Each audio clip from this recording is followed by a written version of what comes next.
அதற்கு வணக்கம். பீமா வாக்கு தமிழ் சார்பாக அனைவரையும் வரவேற்கலாம். நம்ம என்ன செய்கிறோம் அப்படின்னே தெரியாம நிறைய பேர் சோசியல் மீடியாவில் நிறைய விஷயங்களை பார்த்துட்டு அதில் அவங்களோட கன்ஸ்ட்ரக்ஷன்லையும் அதையெல்லாம் இம்ப்ளிமெண்ட் பண்ணணும்னு ஆசைப்படுறாங்க. ஆசைப்படுறது தப்பு இல்லை. அவங்க கட்டிக்கிட்டு இருக்கிறது ஒரு 1000 இல்லை 1200 ஸ்கொயர் ஃபீட் வீடாக இருக்கலாம். ஆனால் அவங்க சொல்கிற விஷயங்கள் எல்லாமே பார்த்தீங்கன்னா ஒரு பெரிய பங்களா, அந்த ஹால் சைஸே பார்த்தீங்கன்னா 30x20 அந்த மாதிரி சைஸ் இருக்கும். அந்த மாதிரியான ஹால்ஸ், ஹை சீலிங், இந்த மாதிரி உள்ளக்கு டிசைன் பண்ண விஷயங்களை இதில் எனக்கு பண்ணி கொடு அப்படின்னு சொல்லி தொந்தரவு பண்ணாங்க. அதை பற்றி தான் பார்க்க போகிறோம். ஆக்சுவலாக டே டு டே லைஃப்பில் கன்ஸ்ட்ரக்ஷன் இண்டஸ்ட்ரியில் இருக்கவங்க, அவங்க என்ஜினியரோ பில்டரோ யாராக இருந்தாலும் இந்த மாதிரி விஷயங்களை ஃபேஸ் பண்ணிக்கிட்டே இருப்பாங்க.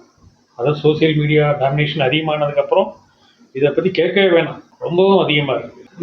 இது சம்பந்தமான ஒரு சுவாரஸ்யமான விஷயங்களை நம்ம இன்னைக்கு டிஸ்கஸ் பண்ண போகிறோம். நான் engineer Pradeep Jayakumar, qualified vastu consultant, professional civil engineer, 31+ years இண்டஸ்ட்ரியில் நிறைய ப்ராஜெக்ட்ஸ் பண்ணிட்டு இருக்கோம். மோர் தென் 700 ப்ராஜெக்ட்ஸ், 750 கிராஸ் ஆகிட்டோம், 750 ப்ராஜெக்ட்ஸ் பண்ணிட்டு இருக்கோம். டிபார்ட்மெண்ட்ஸ்லையும் ரிஜிஸ்டர்ட் கான்ட்ராக்டர்ஸ் நாங்கள் நிறைய வேலைகள் பார்த்துட்டு இருக்கோம்.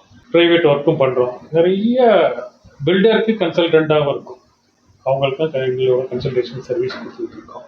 ஆல் ஓவர் தமிழ்நாடு எல்லா இடத்துலையும் எங்களோட சர்வீஸ் நாங்கள் ப்ரொவைட் பண்ணிகிட்டு இருக்கோம். எங்கள் team of architects, structural engineers, interior decorators எல்லாமே எங்கள்கிட்டயே இருக்காங்க. அவங்கள வச்சு நாங்கள் ஒரு நல்ல தரமான சர்வீஸ் கிட்டத்தட்ட 30-31 வருஷத்தை தாண்டி இன்னும் கொடுத்துக்கிட்டு இருக்கோம். 1993 ஸ்டார்ட் ஆகி ஃபுல் அண்ட் ஃபுல் கன்ஸ்ட்ரக்ஷன் தான். அதாவது என்னோட ஃபாதர் இன்ஜினியர், நான் இன்ஜினியர், என் பொண்ணு ஆர்கிடெக்ட்.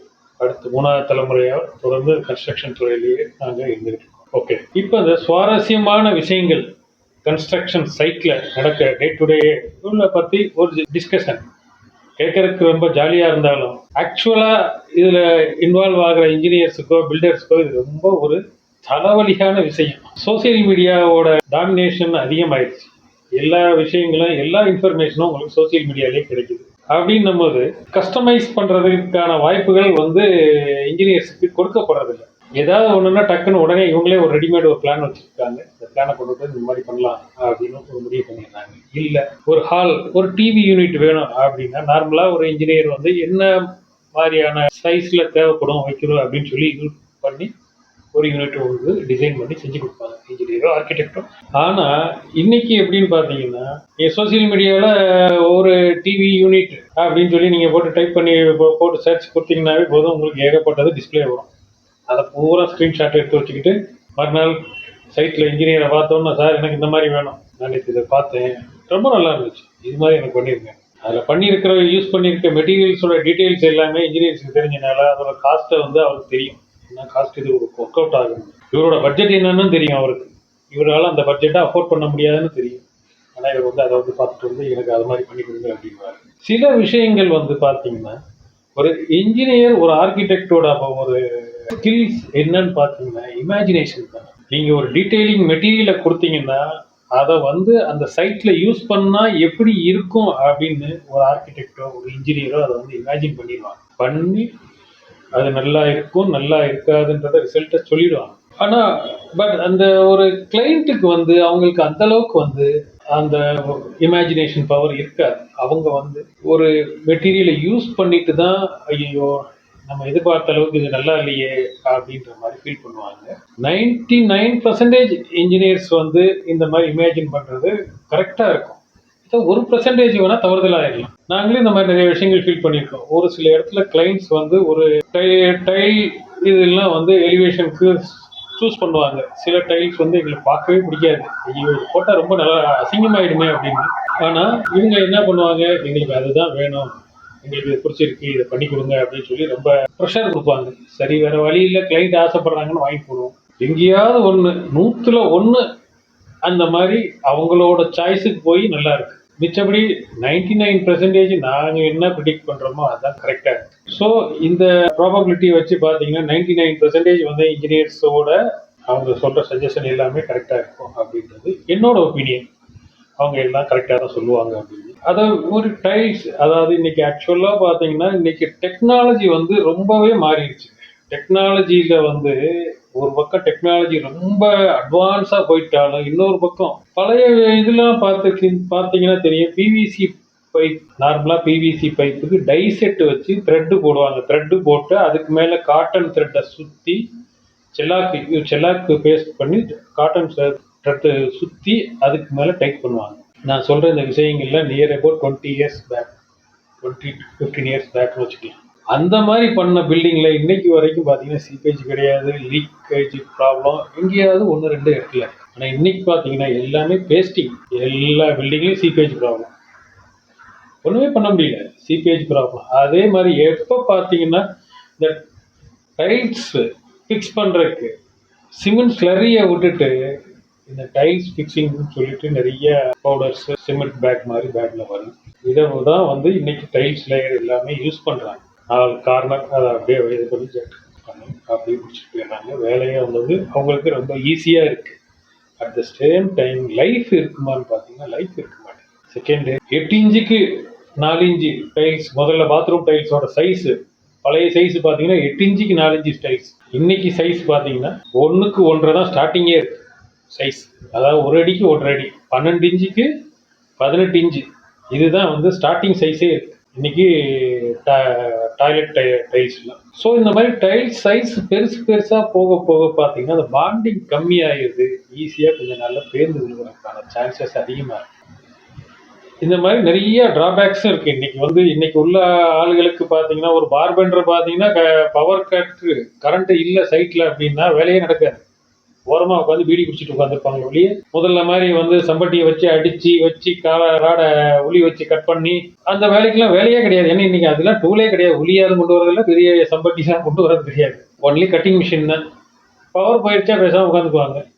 அதே மாதிரி தான் எல்லா இதுவுமே இருக்கு. இந்த மாதிரி இருக்கும்போது கன்ஸ்ட்ரக்ஷன் காஸ்ட்டும் பார்த்தீங்கன்னா கூடிக்கிட்டே இருக்கு. கன்ஸ்ட்ரக்ஷன் காஸ்ட் கூடிக்கிட்டே இருக்கனால இது ஒரு பண்ற எஸ்டிமேஷனுக்கு மேல அதிகமாயிட்டே தான் போகுது. இப்போ ப்ரொலாங்கிங் ஸ்டேஜ் வந்து இந்த மாதிரியான விஷயம் காமனா இருக்கு. எல்லாத்துக்குமே போடுற எஸ்டிமேட் ஒன்றா இருக்கு, எங்கேயோ போய் முடியுது. ஸோ இதோட வந்து நார்மலா வந்து எங்களை பொறுத்தவரைக்கும் நாங்கள் என்ன பண்ணுவோம்னா மேக்சிமம் டாய்லெட்டுக்கெல்லாம் வந்து சின்ன சைஸ் டைல்ஸ் அதை யூஸ் பண்றது தான் பெட்டர்னு நாங்கள் சஜஸ்ட் பண்ணுவோம். ஆனால் கிளைண்ட்ஸ் கேட்கவே மாட்டாங்க. பெரிய சைஸாக வாங்கி கொண்டு வந்து போட்டு ஸ்கொயர் ஃபீட் 150 rupees 200 rupeesனு கொடுத்து வாங்கி கொண்டு வந்து போட்டு அதில் கரெக்டாக ப்ராப்பர் ஸ்லோப் மெயின்டைன் பண்ண முடியாது. அந்த ப்ராப்பர் ஸ்லோப் மெயின்டைன் பண்ண முடியலன்னா உங்களுக்கு கரெக்டாக தண்ணி அதில் போகிறதுக்கு வழி இருக்காது. இதெல்லாம் வந்து பயங்கரமான ப்ராக்டிக்கல் டிஃபிகல்ட்டிஸ். இது என்ன சொன்னாலும் பலருக்கும் புரியவே மாட்டேங்குது. அதாவது ஸ்கொயர் ஃபீட்டுக்கு எங்களுக்கு வந்து இவ்வளோன்னு பணம் கொடுத்து எங்களை கன்சல்டண்ட்டாக வச்சுக்கிட்டு இருக்கவங்களே நாங்கள் சொல்கிற விஷயங்களை கேட்க மாட்டேங்கிறாங்க. லாஸ் எங்களுக்கு கிடையாது, அவங்களுக்கு தான் லாஸ். நாங்கள் சொல்கிற விஷயத்தை கேட்காம பெரிய டைல்ஸ் அவங்களுக்கு இருக்கிறதுலே பெரிய டைல்ஸாக வாங்கி கொண்டு வந்து எல்லாம் ஸ்டாண்டிங் டைல்ஸாக பாத்ரூமில் போடணும்னு ஆசைப்படுறாங்க. அதே டைல்ஸை கீழேயும் போடணும்னு நினைக்கிறாங்க. அதில் ஸ்லோப் எப்படி அவ்வளோ பெரிய டைல்ஸில் எப்படி ஸ்லோப் கொடுக்க முடியும்? ஸ்லோப் கொடுக்கறதுக்கான வாய்ப்புகள் ரொம்ப கம்மி. அதில் ப்ராப்பர் ஸ்லோப் கொடுக்க முடியாதனால உங்களுக்கு அந்த பாத்ரூம் மெயின்டைன் பண்ணுறக்கோ வைக்கிறக்கோ எல்லாத்துக்கும் கொஞ்சம் சிரமமாக இருக்கும். அதனால் நீங்கள் வந்து சோசியல் மீடியாவில் பார்க்கக்கூடிய பல விஷயங்கள் வந்து பார்த்து ரசிக்கிறதுக்கு நல்லா இருக்கும். வெளியே அதை கஸ்டமைஸ் பண்ணி உங்களுக்கு ரிசல்ட்டாக கொடுக்கறதுன்றது ரொம்ப கஷ்டம். நீங்கள் பண்ணுற வீடு, அதோட ஏரியா, ஒரு பில்டிங்கை பார்த்தீங்கன்னா எங்கே நின்று பார்த்தா அது அட்ராக்டிவாக இருக்குன்னு இருக்கு. பயங்கரமாக எலிவேஷனுக்கு செலவு பண்ணி ஒரு எலிவேஷன் பண்ணுவோம். முன்னாடி இருக்க ரோடு 23 அடி ரோடாக இருக்கும். அதில் ஆப்போசிட்டில் உள்ளவர் வந்து ஒரு 2 அடி வெளியே வந்திருப்பார், இவர் ஒரு 2 அடி வெளியே வந்திருப்பார். ஆக்சுவலாக கிடைக்க ரோடோட சைஸ் வந்து வெறும் 19 ஃபீட்டாக இருக்கும். அந்த 19 ஃபீட்டில் நீங்கள் நின்று அந்த பில்டிங்கை கஷ்டப்பட்டு நிமிர்ந்து இப்படி பார்க்கணும். பார்த்தா தான் அந்த பில்டிங்கோட எலிவேஷனை பார்க்க முடியும். இல்லை நான் எலிவேஷன் பண்ணியிருக்கேன்னு சொல்லி ரோட்டில் வரவரெல்லாம் நிப்பாட்டி பாருங்க, என் வீட்டை பாருங்க, உயரமா இருக்கிறது பாருங்கன்னு சொல்லி காட்டணும்.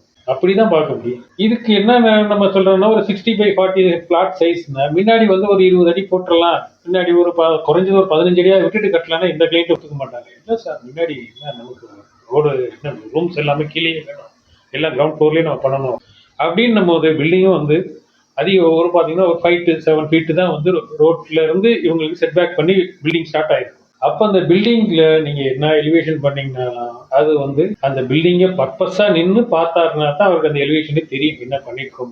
அது பெருசா வந்து அட்ராக்ட் பண்ணாது. இது வந்து கிளைண்ட்ஸுக்கு புரியாது. செட் பேக் பண்ணணும், முன்னாடி இடம் விடலாம் அப்படின்னு சொன்னாலும் விட மாட்டாங்க. வாஸ்துப்படி கிழக்கு பக்கம் நிறைய இடம் விடலாம், வடக்கு பக்கம் நிறைய விடலாம்னாலும் விட மாட்டாங்க. இருக்க இடத்த பூரா ஃபுல்லா ஆக்குபை பண்ணி கட்டணும். கட்டிட்டு அதுக்கு நல்லா எலிவேஷன் நல்லா செலவு பண்ணி பண்ணணும். ஆனால் ரிசல்ட்டு அந்த எலிவேஷன் பண்ணதை வந்து இவங்க தான் நின்று பார்த்துக்கிட்டு இருக்கணும். வீடு கட்டும் போது கட்டி முடியிற வரைக்கும் கொஞ்ச நாள் பார்த்துக்கிட்டே இருப்பாங்க. அதுக்கப்புறம் இவங்களும் திரும்பி பார்க்க மாட்டாங்க. இப்படி தான் நடந்துகிட்டு இருக்கு. அதனால கஸ்டமைஸ் பண்ணி பண்ணுறதை என்றைக்குமே வந்து நல்லது. ஒரு இன்ஜினியரை அணுகுனீங்கன்னா அவர் வந்து உங்களுக்கு என்ன பண்ணணும், உங்களுக்கு எலிவேஷன் உங்கள் பட்ஜெட் எவ்வளோன்னு கேட்பார். ஒரு எலிவேஷன் பண்ணணும்னா நீங்கள் என்ன பட்ஜெட் சொல்கிறீங்களோ அதுக்கு தகுந்த மாதிரி டீட்டெயிலிங் கொடுத்து அவங்க எலிவேஷன் உங்களுக்கு நல்லபடியாக பண்ணி கொடுப்பாங்க. நீங்கள் அவங்களுக்கு கன்ஃபியூஸ் பண்ணுற மாதிரி நீங்கள் ஒவ்வொன்றா ஸ்க்ரீன்ஷாட்டை கொண்டுட்டு போய் இதை காமிச்சு எனக்கு இது மாதிரி வேணும் அது மாதிரி வேணும்னும் போது நீங்களும் கன்ஃபியூஸ் ஆகி அவங்களையும் கன்ஃபியூஸ் பண்ணி வேலையும் இழுத்துட்டே போகும். இந்த மாதிரி நிறைய இடங்கள்ல நாங்கள் இப்போ ரீசெண்டாக நிறைய இந்த மாதிரி விஷயங்களை ஃபேஸ் பண்ணுறோம். ஏன்னா இப்போ எல்லாமே அடுத்தடுத்த ஜென்ரேஷன் வந்துருச்சு. எல்லாம் சின்ன சின்ன பிள்ளைகளா இருக்காங்க. ஆளாளுக்கு ஒரு ஸ்க்ரீன்ஷாட்டை கொண்டு வந்து எனக்கு இந்த மாதிரி வேணும்ன்றாங்க. வீட்டில் பேரண்ட்ஸும் வந்து பிள்ளைங்க கேட்டாங்க அதை செஞ்சு கொடுத்துருங்க, எவ்வளோ செலவானாலும் பரவாயில்ல அப்படின்றாங்க. ஆனால் அந்த பர்டிகுலர் டிசைன் வந்து அந்த இடத்துக்கு செட் ஆகுமா அப்படின்றத பற்றி யாருமே யோசிக்கிறதே இல்லை. அதாவது அது எப்படின்னு பண்ணி பார்த்தீங்கன்னா, அந்த காசு கொடுத்து அந்த இடத்த வந்து நம்மளே வந்து அசிங்கப்படுத்துகிற மாதிரி செட் ஆகாத ஒரு விஷயத்தை செஞ்சு வச்சுக்கிட்டு அது ரொம்ப அசிங்கமாக இருக்கும், பார்க்குறதுக்கு ரொம்ப ஆக்வர்டாக இருக்கும். அந்த மாதிரி நிறைய இடத்துல ஆயிடுது. அதனால தயவு செய்து உங்களோட இன்ஜினியர்ஸோ ஆர்கிடெக்ட்ஸோ கன்சல்டன்ட் யார் இருக்காங்களோ அவங்க என்ன சஜஸ்ட் பண்ணுறாங்களோ அதை நீங்கள் சாய்ஸ் கேளுங்க. ஒன்று 2 சாய்ஸ் அவங்களே கொடுப்பாங்க. திஸ் ஆர் தட்னு ஏதாவது 2 சாய்ஸ் கொடுங்க அப்படின்னா அவங்க ஏதாவது கொடுக்கறதுல நீங்கள் எதையாவது ஒன்று சூஸ் பண்ணிட்டு பண்ணீங்கன்னா உங்களுக்கு ரொம்ப நல்லபடியாக நல்ல விதமாகவும் இருக்கும். கஸ்டமைஸ் பண்ண பில்டிங் அதுதான் கஸ்டமைஸ் பண்ணது. நீங்கள் சோசியல் மீடியா எடுத்து காமிக்கிறது வந்து அதை வச்சு வந்து அவங்களால வந்து உங்களுக்கு ஃபிட் பண்ணி பண்ணுறதுன்றது ரொம்ப சிரமம். அந்த அளவுக்கு பெரிய ப்ராஜெக்டாக இருந்துச்சுன்னா அதில் வந்து அதை ஈஸியாக பண்ணிடலாம். சின்ன ப்ராஜெக்டுகளில் அதில் வந்து இதை வந்து பண்ணுறதுக்கு முடியாது. காஸ்ட் எஃபெக்டிவாக பண்ணணும்னு தான் எல்லாருமே விரும்புவாங்க. அதாவது இப்போ எல்லாத்துக்கும் பார்த்து ஆசைப்படுறவங்க யாருமே பட்ஜெட் பார்த்தா பட்ஜெட் ஃப்ரெண்ட்லியாக இருக்க மாட்டாங்க. பட்ஜெட் வந்து பட்ஜெட் தான் சொல்லுவாங்களோ இல்லையா, ஆனால் ஆசை மட்டும் படுவாங்க, எனக்கு அந்த மாதிரி பண்ணிடணும் இந்த மாதிரி பண்ணிடணும். இது ப்ராக்டிக்கலாக உள்ள ப்ராப்ளம். அதனால் உங்கள் இன்ஜினியரோ கன்சல்டண்ட்டோ என்ன சொல்கிறாங்களோ அதை கேட்டு நீங்கள் ஒரு ப்ராஜெக்டை வந்து கொண்டு போனீங்கன்னா அது நல்லபடியாகவும் வரும், நல்ல ரிசல்ட்டும் கிடைக்கும், ரொம்ப நல்லாவும் இருக்கும் அப்படின்றது எங்களோட கருத்து. நாங்கள் இதே இண்டஸ்ட்ரியில் இருக்கனால இந்த மாதிரியான விஷயத்த வந்து ஷேர் பண்ணணும்னு தோணுது. அதனால உங்களுக்கு தெரியப்படும். இந்த நாங்கள் சொல்லக்கூடிய விஷயங்கள் உங்களுக்கு வந்து பிடிச்சிருந்துச்சுன்னா இதை ஒரு லைக் பண்ணுங்க. உங்களுக்கு சம்மந்தப்பட்டவங்களுக்கு யாருக்கும் இந்த மாதிரி இன்ஃபர்மேஷன் தேவைப்படுச்சுன்னா அவங்களுக்கு ஷேர் பண்ணுங்க. நாங்கள் கொடுக்கக்கூடிய வாஸ்து குறித்தோ கட்டுமானங்கள் கன்ஸ்ட்ரக்ஷன் குறித்தோ நிறைய இன்ஃபர்மேஷன் கொடுத்துக்கிட்டே இருக்கோம். அது உங்களை உடனடியாக வந்து சேரணும்னா எங்கள் சேனலை சப்ஸ்கிரைப் பண்ணுங்கள். தொடர்ந்து உங்கள் ஆதரவுகளை எங்களுக்கு கொடுங்க. நன்றி, வணக்கம், வாழ்க வளமுடன்.